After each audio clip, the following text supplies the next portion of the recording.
Hello friends, in this video I'm going to share and talk about how I monitor my blood sugars and the lessons I've learned in the 42 years I've been living with type 1 diabetes. So before I jump in and reveal these top 10 things, rest assured these aren't boring things you could just look up on the internet.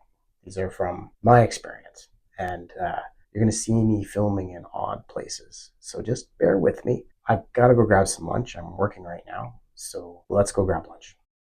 Okay, so before I reveal and jump into these 10 things that I've learned over my many years as a type 1, one thing I want to talk about is the history. Back when I was diagnosed in the 80s, blood glucometers didn't even exist. Seriously.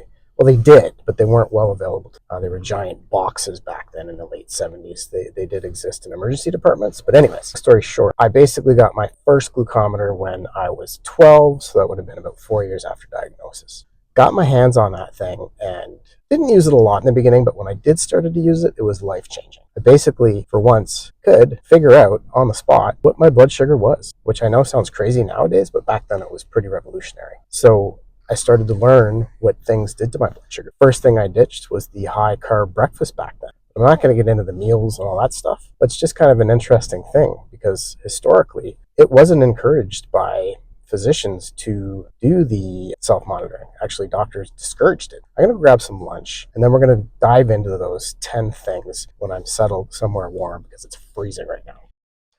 Okay, back in the warm. Let's jump into those 10 things. I don't want this to be another lecture. First thing to talk about is my continuous glucose monitor. That's what it is. It's a continuous glucose monitor. It monitors every 5 minutes in real time, and it's been a super revolutionary change for me. Why do I use it? Well, I use it because it gives me real-time data on what to do with my blood sugar every day, 24 hours a day. I use it to my advantage, figure out my life, what works, what doesn't work. That said, point number 2, lesson, whatever you want to call it, you can become really obsessed. Continuous glucose monitoring.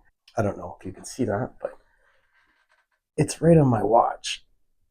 So basically, I know all of the time what's happening, which is good when I'm behaving myself, but not good when I eat a plate of pasta, or like last night, I decided to have a Twix bar and it sets my alarms off. So it's a little bit annoying. So it can be really obsessive. It's like a constant reminder that I have diabetes, number 1. Number 2, it's a constant reminder to behave. And sometimes I find myself overly anxious and obsessed, constantly looking at my sugar, when ultimately it'd be nice just to like forget about it. And you take your dose. You can't do anything with that dose anyways.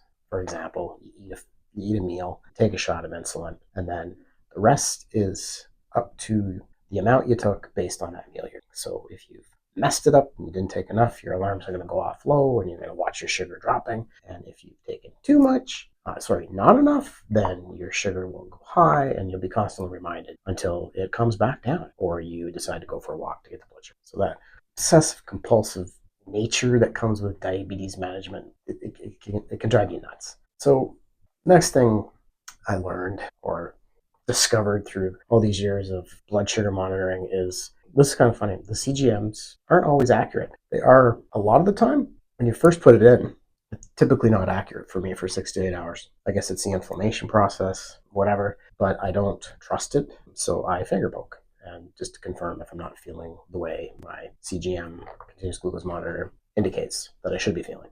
So that's another thing I figured out over time. Not difficult, but that's a point that I need to make. Another point with that is kind of funny.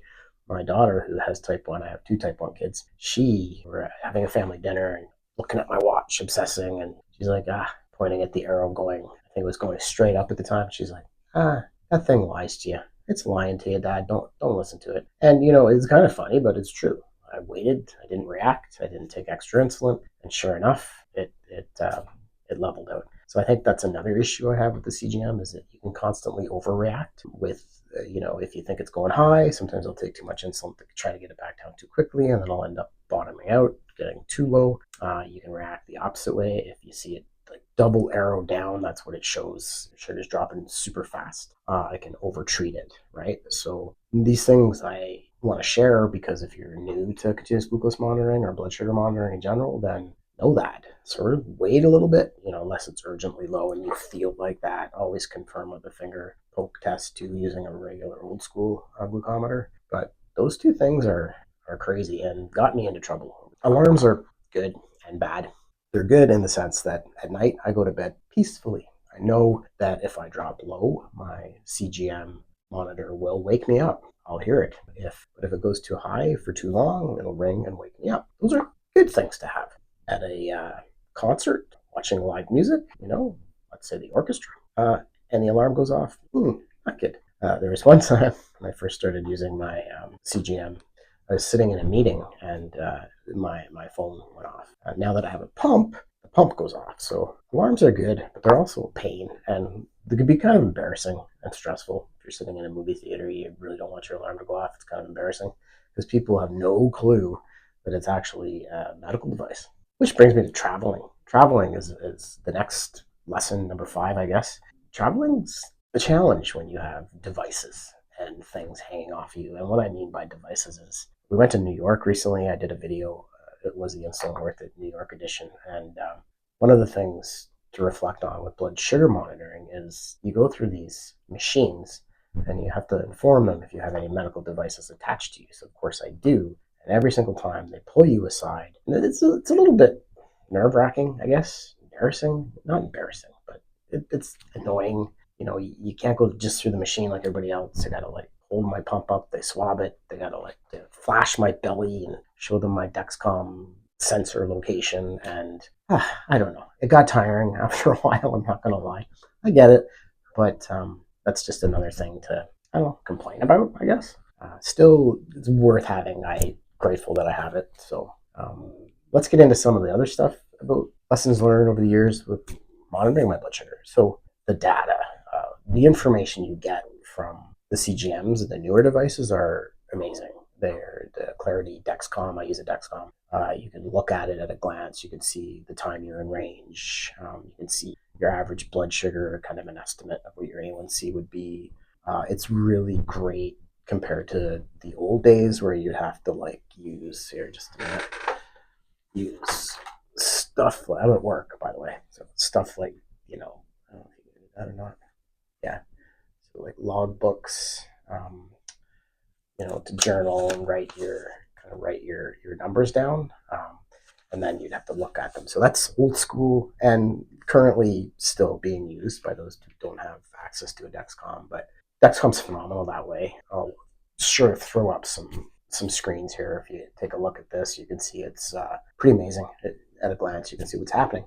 They call it the graph, and you can look at it every day. You can look at it over 2 weeks. That allows me to sort of figure out what's working and what's not. If I need to increase my basal rates, if I need to change things. I'm not going to get into the details. It's very specific, but it's been a game changer for diabetes in general, based on writing them down, finger poking, and that you only get a glimpse. You don't get what's happening after you eat.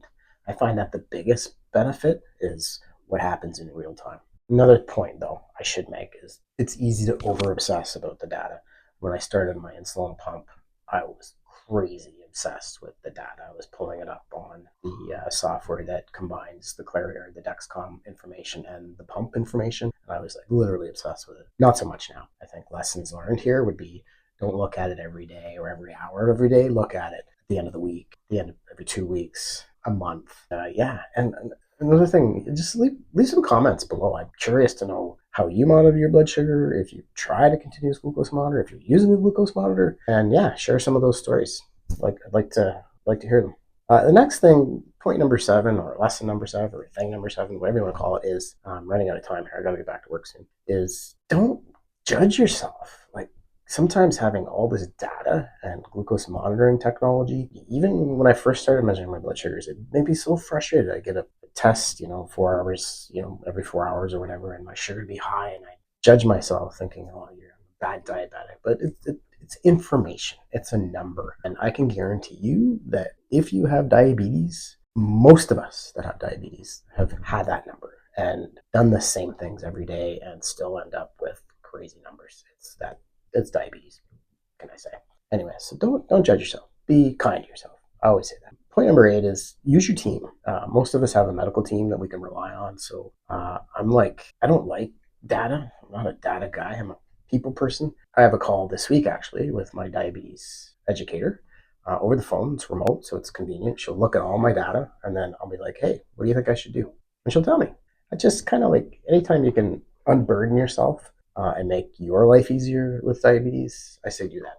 So use your team. Number 9, what I love about it, it talks to my pump. I have an insulin pump. Not everybody does, and I'm sorry if you don't. If you can get access to one, try it. It's not for everybody. I do quite well off the pump using, Tresiba and Rapids and Toronto insulin, but I've gotten used to my pump. And the fact that technology is integrated now and my pump and continuous glucose monitor are interfaced together, they talk to each other and use mathematical algorithms to fine tune my doses, and takes a huge part of the mental burden off of me, because if you do the same thing every day with diabetes, you're going to have fluctuations. And I find that the pump is doing that for me with the CGM. It wouldn't be the same without the continuous glucose monitoring piece, but because it communicates with the pump, it's pretty amazing.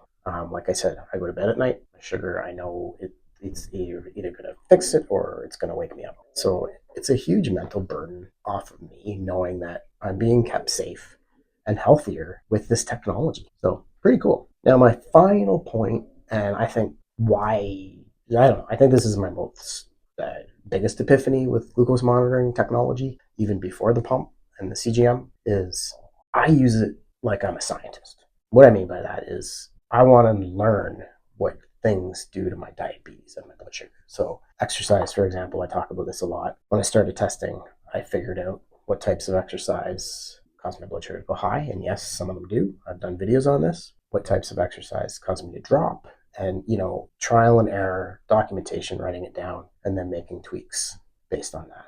It has long-term benefits that I can't even. It's amazing. Number 2 is the food piece. The food piece is probably the biggest piece with continuous glucose monitoring because it gives you that real-time data. What happens when I eat this giant piece of fruit or this plate of pasta? It's going to tell you in real time what it does, allowing me as a scientist, not really, I'm not a scientist, to do experiments. I'm more like a lab rat. So that said, my CGM and having this technology has dramatically improved my diabetes control. Okay, well, I'm back from my work day.